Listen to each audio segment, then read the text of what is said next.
So my brushless motor just showed up, and the adapter that you apparently need to run this with the smart battery. So let's get this open and check out what it's all about. This is the Spektrum Firma 2-in-1 brushless ESC 6000 kV motor combo. This will make for a good addition because it is going to save some space. Let's get this thing open.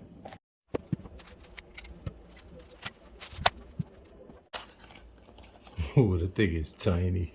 Oh man, it's the size of my thumb and my hands are still ashy, people. I'm filming this right after I filmed that other video you just watched. And if you haven't, go back and see that, my breakdown of this Typhon GROM and some bashing footage. So here it is, a tiny thumb-sized Spektrum Firma 6000 kV ESC motor combo. Even has a little set button on there. I'm going to take a quick look at these because I'm wondering if there's any calibrations you could do or any setting changes that you could do with this little ESC. So let me check this out. Came with these two booklets. Looks like one is in a different language, so I'm going to check this one out. Okay, one good thing that I see on this right off rip is the low voltage cutoff is set at 3.2 per cell. So that's the main thing that I was interested in. That's the default setting. Max brake at 75%, start mode or punch 3. Looks like you can make some changes here. There's not much that I would want to change on this, maybe punch. So on here, start mode and punch both have levels 1 through 4, but it does say start mode and punch. Usually those are the same thing. So I'm interested to see about that. This thing is huge. We'll put it in now and read directions later. The big Bris TV way. Alright, so I'm guessing everything in here is going to be 2 mil. So get that.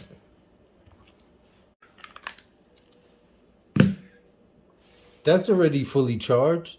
But one thing that I omitted in the previous video is talking about this smart charger. I was able to get this battery from that last bash session, what I call the 30-minute bash session, fully charged in under an hour, almost 45 minutes. But I plugged it into, I don't know if you can see over here, let's see. Yeah, this brick. That's one of those new surge protector type things that comes with the USB plugs. So if you have one, if you want to charge your battery, you're going to need to use this unless you have this adapter, which also you can use on different chargers to charge this battery without using this charger. And it charges faster when you have a good substantial power source. So I was able to connect this to the USB port on my Ovonic charger, my LiPo charger, and also with that brick, I also used my Samsung Smart Fast Charger brick for this. You might, I'm not sure if you're going to be able to use Apple product Lightning charger bricks with this, but yeah, this thing was able to charge up pretty quickly. I mean, while I was editing a video, so that was pretty cool. I mean, it is tiny. Back to this. All right, this is going to be obviously my first time doing this, but I think we're going to try to take this motor out first. So I believe this, yep, motor just unplugs like that. I've already taken the fan out, but I'm going to try to get this out without removing the fan. So let's just get this unbolted.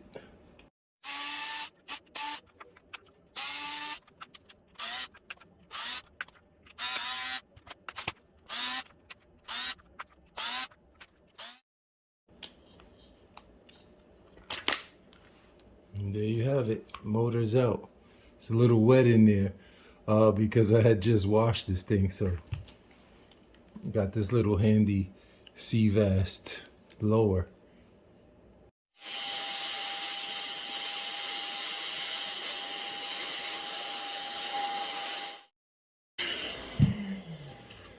With this centerpiece out, you can see down in all the gearing. You can see right in the front to the front differential. You see that wants to lift up out of this center drive shaft. And in the rear, obviously it doesn't want to stay in there. But that could use some grease. I see ball bearings. And so I'm going to just throw some extra grease in there here before I reassemble this. But let's get the motor out and the pinion. Looks like the motor just pops straight away like that. There's the motor mount and the heat sink. So we're going to slide this heat sink off if we can. This brush motor seems a little bit larger, but that's the wrapping, I believe, in the can. And these brush motors also have an internal fan inside there, if you can see down in there, that help to cool them off. So we're gonna get this motor mount off, and let's see if this, yeah, this is definitely, look at that. It doesn't fit on. Grub screw is probably 1.5, so yeah.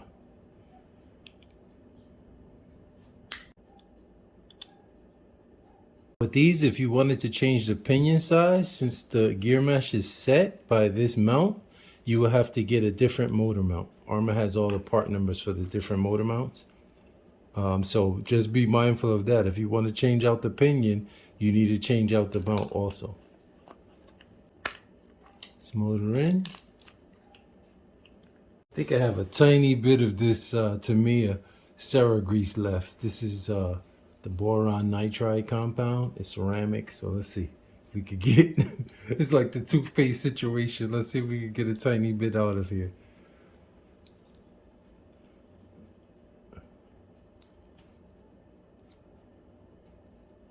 All right, yes we can. So add a little bit to the back, a little bit to the front. Want to make sure that motor is in there good. Okay, and let's get this thing back on.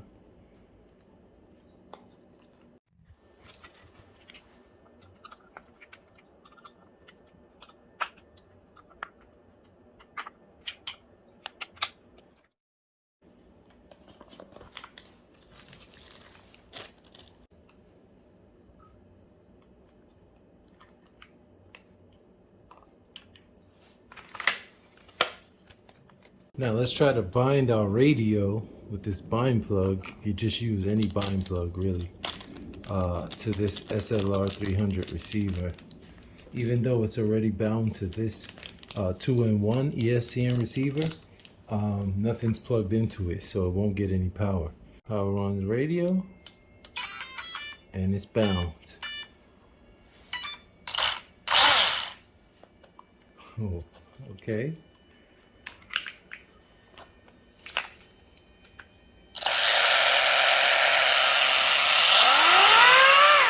Oh my goodness.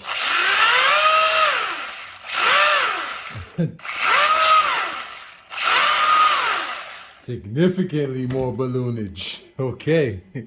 All right, let's get all of this buttoned up. Get it as neat as possible. I do have a servo mount coming so that I can remove this. I wish it was a push button. Actually, I have some extra push button Spektrum power buttons. I wonder if So for now, I got the wires tidied up a tad bit. What I did was I just stuck the receiver in here under the battery strap, forward of the battery, and then I tucked this power lead under the strap here, and then I'll tuck this receiver cable. But let's see if all of this is gonna actually, it doesn't want to go, so let's see. All right, I got it all stuffed in there. Like I said, once I get servo mount, everything will be all neatened up, but it's on, so let's see.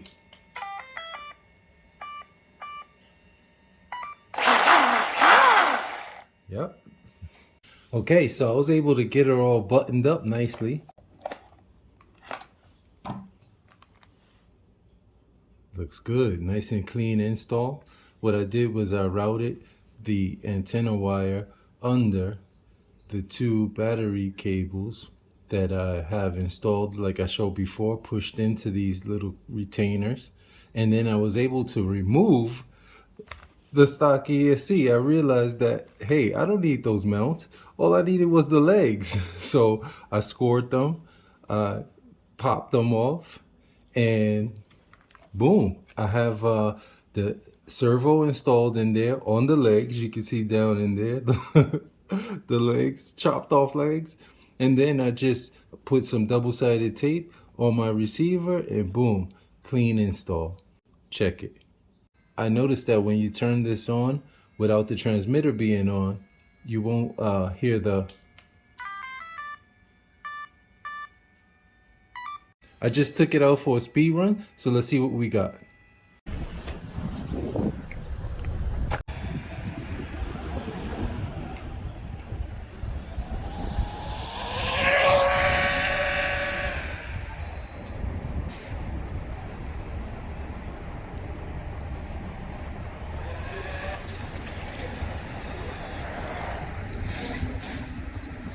Ooh, it cut.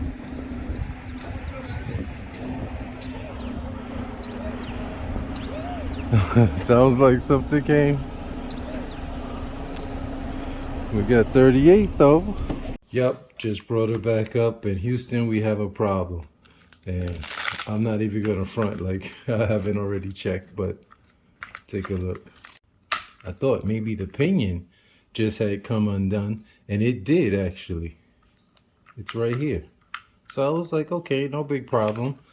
Yeah, big problem. Look, the whole shaft snapped off. You know, when I was looking to pick up this motor, I checked on Amazon because of their return policy and the fact that they get it to me same days in some instances and next day in others. And I noticed that it said this frequently returned item, and I'm like, why would people be frequently returning this? I mean, the rare reviews were pretty good, and I'm guessing that yeah, maybe that's the issue.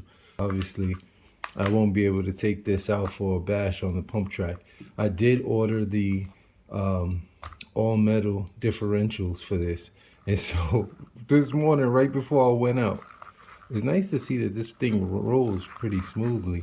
That gear mesh was a bit snug, so maybe that was part of the reason. And I think it's because this motor is slightly smaller than the stock brush motor that comes in there, so that might have played a role because this motor mount is not adjustable. So I don't know, tell me what you think I should do.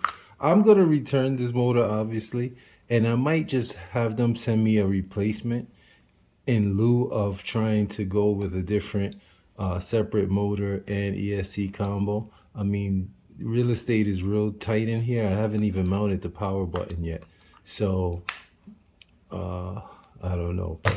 That's kind of heartbreaking, but that's the way it goes in RC. Hey, it's only 41 degrees outside, so I wasn't planning on doing anything heroic, but it's supposed to go up to 58 today, and so if it does, I'll go back out to the beach.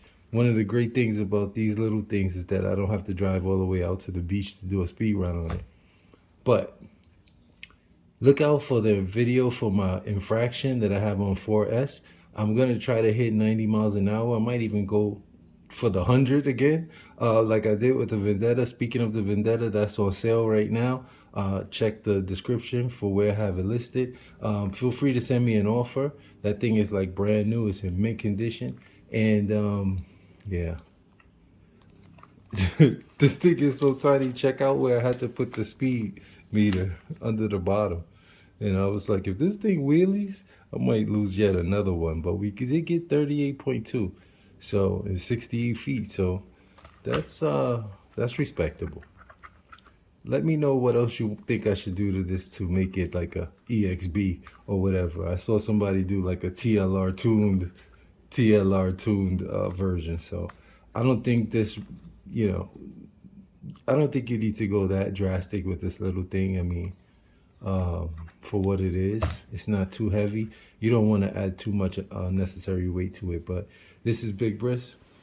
Stay tuned for when I get this thing fixed. It'll be sooner than you think. And hit the thumbs up if you like this video. If you don't like this video, still hit the thumbs up. Make sure you subscribe. There's going to be some more awesome stuff coming up. Thank you for watching. Everybody stay well. Big Bris out.